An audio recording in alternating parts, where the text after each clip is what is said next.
السلام علیکم ورحمۃ اللہ وبرکاتہ۔ ناظرین، آپ کی خدمت میں ایک حدیث پیش کی جا رہی ہے۔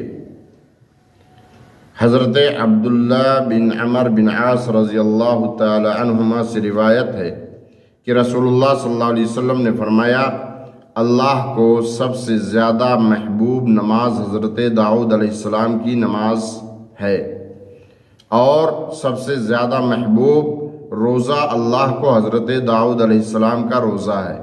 وہ آدھی رات سوتے تھے اور اس کے تیسرے حصے میں عبادت کے لیے اٹھ جاتے تھے، اور اس کے چھٹے حصے میں پھر سو جاتے تھے، اور ایک دن روزہ رکھتے تھے اور ایک دن روزہ چھوڑ دیتے تھے۔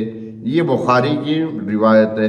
پتہ یہ چلا، عبادت وہ کی جائے جس میں انسان تھک ہار کر عبادت کو چھوڑ نہ دے، بلکہ ہمیشہ اس عبادت پر متواتر عبادت کرتا رہے۔